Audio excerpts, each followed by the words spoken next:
Hello everybody, my name is Halo. Welcome to this series where we're solving Codeforces problems in Python. We are doing the A to OJ ladder, and in this episode we are doing problem 144A, which is called arrival of the general. Okay, so let's just go ahead and solve this problem. So let's go ahead and read through the question once before attempting to solve it. So first line is basically something that you don't require. It says a Ministry for Defense sent a general to inspect the super secret military squad under the command of Colonel Super Duper. Okay, so having learned the news, the colonel ordered all N squads to line up on the parade ground. Okay, by the military charter, right? So the soldiers should stand in the order of non-increasing order of their height. Okay, so what does non-increasing mean? Basically means decreasing, but like it can be like two numbers can be similar, but everything should keep decreasing or remain the same.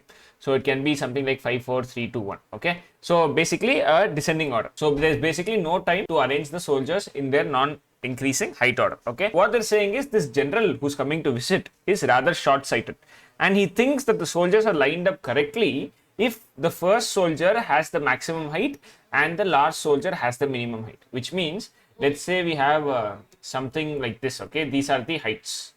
Okay, and something like this and something like this. Okay, they don't care about what the in between heights are.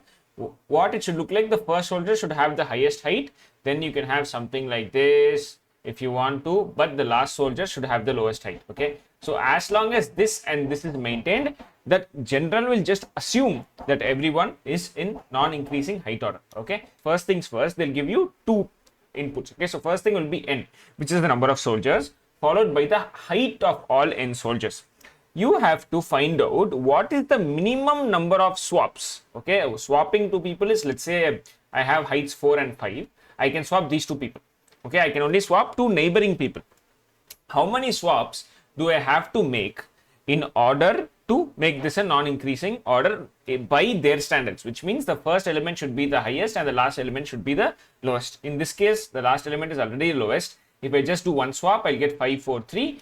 So the first element will be the highest, therefore this is a non-increasing height order. So the total number of moves in this case is 1. Okay, so they're asking you how many moves it will take, the minimum number of moves. I think you have to keep that in mind. So they want to say what is the minimum number of swaps, how much minimum time is required, and they're saying in one particular time interval you can swap two people alone.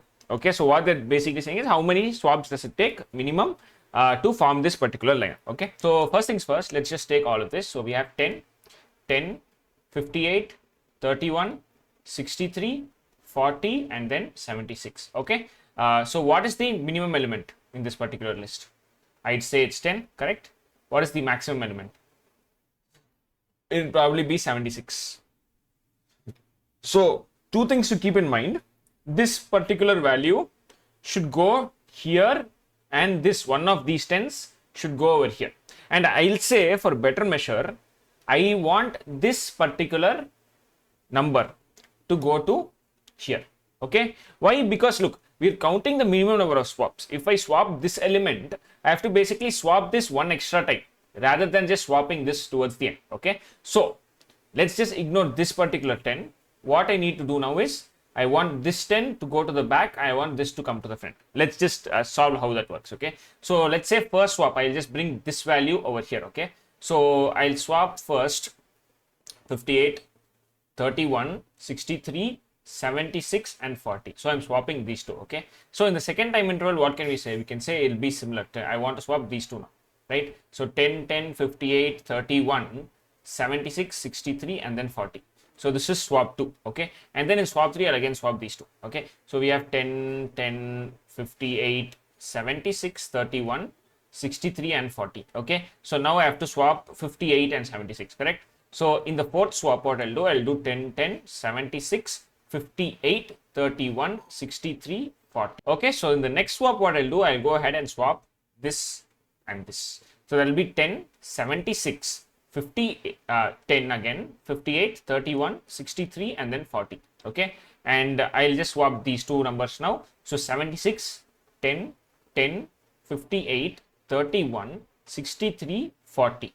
Okay, so this part is now fixed for me. Okay, and I need to put this in the last. You can imagine how that will go. So 10 will go from here to here, then from here to here, then from here to here, and finally from here to here. So from this point to put 10 to the end, it will take 4 swaps. So until now, let's say how many has come. This will be first swap, this will be second swap, third swap, fourth swap, fifth swap, and sixth swap. Okay, so totally 6 plus 4 equal to 10. The answer should be 10, and you can see that the output is also 10. We are getting the answer that is here. Okay, so one thing to keep in mind is, while you can just say, okay, what I'll do is I'll first locate the element which is maximum, and I'll locate the element which is the minimum, and I'll say how much spaces is remaining between the minimum element and the end, the maximum element and the start, and then I'll add both of that. Okay, there are two problems with that approach. Okay, we need to address two cases. Okay, so case one is, in what direction are we going to calculate that particular index of the maximum and minimum element? One thing to keep in mind is, for a minimum element, there is more benefit in that particular element if that element is more towards the right. Okay, even in this case, we have the same minimum element, two cases, but we're taking the rightmost, right? So if you're taking the rightmost element in that case, so we are going to be searching which is the lowest index from the left for minimum element. Similarly, I think you can assume, instead of 63 here, let us say it's 76. Okay, now this will be the maximum element. I can just take it from this box right here. So that means the minimum elements index should be calculated from the right hand side, right? So 10 will go from here to here, then here to here, here to here, here to here, here to here. Okay, let this be 63 itself. So that is 5 times, correct? And then 76 should come from here to here, here to here, here to here, here to here, here to here, and then here to here, which is how much? 6 times. So totally it should be 11. But why is it 10? So you have to keep in mind, in this particular place where this 10 and this 76 are swapping, 10 is going one to the left and 10 is going one to the right and 76 is going one to the left, which means 2 swaps are happening at the same time, correct? So in that particular case, we can just take one swap into matter. So in the end, there will be -1. That will be the answer, because there's only one swap happening here instead of 2. Okay, so under what cases are we going to be just doing this one swap? Let's say we have something like 10, 2, and then 6, we have 15, and then 7. Okay, see this 15 and this 2. So first things first, I need to bring 15 here, 2 here, correct? And you can say in this particular case, if I swap these two, okay, so that will be 15, 6, and 7, 2, and 10, and I swap these two again. That means the minimum element and the maximum element are swapping in the same swap. So instead of 2 swaps, there will be only 1 swap in this particular case. Same thing, if I write this as 10, 6, 15, 2, and 7, okay, something like this. Here, if you see, for this particular value, all it has to do is move this side. For this particular value, all it has to move in this side. That means these two directions are non-conflicting in this case, correct? I just move this here. It will be 10, 15, 6, 2, and 7. 15, 10, 6, 2, and 7, and then 15, 10, 6, 7, and 2, right? So both these elements are non-conflicting, correct? And when is this case different from this case? Here, the index, let's just say this index is j, this index is I. Here, j is greater than I. Here, you can say that j is less than I. So in any case, if the index of max is greater than min, in that particular case, we need to do a -1 because there is a common swap. Okay, and how do you do the rest? It's very simple. You take this particular position, how much positions left to this side, how much positions left to this side, and then put that as the answer. Okay, let us take another 15 here, another 7, another 2 here, and another 1. Okay, so are you going to consider this 2 index or this 2 index? Similarly, are you going to consider this 15 index or this 15 index as the maximum element? So few things to keep in mind. We are, again, as I just told you guys, we are here to find the minimum number of swaps. Okay, and we know that for the element which is the lowest, the minimum element, it has to go to the right. So that means always pick the rightmost minimum element. Okay, and similarly pick the leftmost maximum element. Leftmost maximum element. Okay, because this has to move left. So these are the only three conditions that we need to keep in mind. Pick the rightmost minimum element, the leftmost maximum element, and in case of a clash, go ahead and do a -1. Okay, that's it. So let us see how this looks like in code. If you guys can understand what this looks like, I recommend you to code this yourself. If not, let us go to the code and try to explain more than. Right, so let us go ahead and start with the code. First things first, we need to take two inputs as we discussed. We're going to be taking this n, which will be an integer input, and then we have to follow this with a space separated set of integers will be up to n. In Python, we can just directly take this as a list, and this is the code to do that.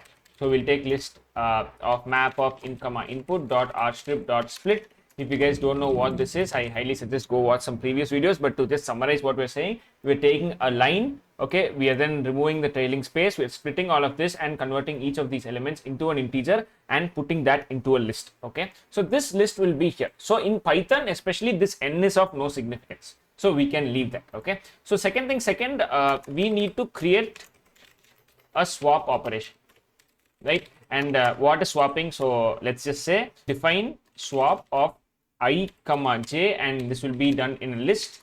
We'll just say list of I comma list of j will now be nothing but list of j comma list of I. Okay, and then what else do we need? We said, okay, we need a maximum index, we need a minimum index, right? And the total number of swaps, right? So let us declare this maximum index as ma. We can't say max. Okay, let's just call this maximum index. And similarly, let's take minimum index as 0. Okay, and now let us perform swaps. So the swaps, let us just keep that as swaps itself, and then keep that as 0. Okay, so let us initialize two variables. In order to keep track of what is maximum and minimum, we need to compare, right? So let us just initialize both maximum element and minimum element to be this particular list of 0. Okay, and as we compare, we'll just keep updating that. Okay, and what now we'll do is we will iterate through for I in range this particular length of this list. Okay, whatever that length is, which is nothing but n. So in fact, if you want, we can use n after all. So what are we going to do here? Two things to keep in mind. We need to find out what is the maximum index and the minimum index. In order to find that, we need to find out what is the maximum element and the minimum element as well. What we'll say is, if list of I, that is this particular element, is greater than the maximum value. Okay, in that particular case, what we'll do is, sorry, max L is the maximum value, right? So in that particular case, we'll set this maximum element to this list of I, and we'll set this maximum index to I. Okay, because this is the leftmost thing, right? So this will always take the leftmost value. We're not putting an equal to here, as you can see, because we start our for loop from the left. If we put an equal to, that means the next time I goes to some right hand side value, then it will take that value as the maximum element. We don't want that. We only want the leftmost maximum element. That's why this greater than symbol is there, not greater than equal to. Okay, if you want, so if you guys can kind of figure out, if you want the rightmost element, then just put an equal to over here, because that means I is anyway going to go from left to right, and the rightmost element will be set as the minimum element. Okay, so what we'll do, if list of I is lesser than equal to this particular minimum element, in that case, set this minimum element to this nothing but list of I, that will be the same code, and set the minimum index to be what? I. That's it. So we have these two conditions. Once this for loop is done, now we can go ahead and print our answer. Okay, before this, we need to check if there is a collision. And how do we check that? We just simply say if this particular minimum index value is lesser than this maximum index value. That means the maximum index is more right than the minimum index. That means when it's coming towards the left, it's going to crash. So in this case, let's say this 15 and this 2 will get crashed, right? So in that particular case, what we'll do is, see, let's just create something called a spare. Okay, so this will be the remaining value. And this may be some extra calculation that we're putting. Generally, let this be 0. In case of this particular condition where there's a collision, let's just set this to -1. Okay. And why this is minus 1 is so that we can just add this pair value to whatever this swaps is there, and then we can just go ahead there. So then we need to calculate the number of swaps, right? Calculating the number of swaps. So let us go back so that we can understand this a bit better. So let's say we are choosing the leftmost maximum index and the rightmost minimum index, right? So how will we say how many swaps that this take? Obviously, you know, the indexing goes 0, 1, 2, 3, 4, 5, 6. So this takes 1, 2, 3 and then 4. How do you calculate this 4? Nothing but 4 minus 0, right? This index minus this index. Sure. 4 minus 0 equal to 4. So that part we can write very simply. So the number of max swaps will be nothing but this particular value, the index of the maximum index subtracted from 0. 0 is the first element. So the subtracted from 0 is not required, but let's just add it if we want. Okay. Then what do we do in case of the minimum number? So let's just calculate that part. So this goes once, twice, thrice, 4 times. Correct? So this goes from 6 to 2. And what is this 6? 6 is nothing but n minus 1, correct? Because n is 7 elements. Since we are indexing here, we'll start from 0. So the last element will be 6, correct? So n minus 1 will give you 6. This particular index we already know. So that minus this particular index will give us the number of minimum swaps required, right? So we can go ahead to number of min swaps is nothing but this n minus 1 minus this value of minimum index. Okay, and finally, if there is a condition for collision or not, we can just go ahead and do total swaps, or sorry, we already have a variable called swaps, right? So we can just go ahead and say swaps is nothing but maximum swaps plus minimum swaps and plus this pair value. This pair value triggers when there is a collision or not. Once we have this, we can just go ahead and print this value of swaps, and that should be the code for this question. Okay, so what are we doing? We're finding the maximum index, we're finding the minimum index, we're finding if there's a collision. If there's a collision, we're adding some special condition. We're checking the rightmost minimum index and the leftmost maximum index. Then we're creating what are the number of swaps required. We're adding all of that and printing that to the answer. If I go ahead and run this, you can see both these test cases have passed. Let me just go and submit the solution as well so that you can look at it for yourself. Right, so that's it. That's everything from my side, guys. This is the video. Thank you so much for watching. As you can see, it got accepted. If this video helped you, hit that like button. Again, if you have any questions or if you have any alternate approaches, let them know down in the comments as well. I'll try my best to answer every comment I read. I'll see you on another video. Bye.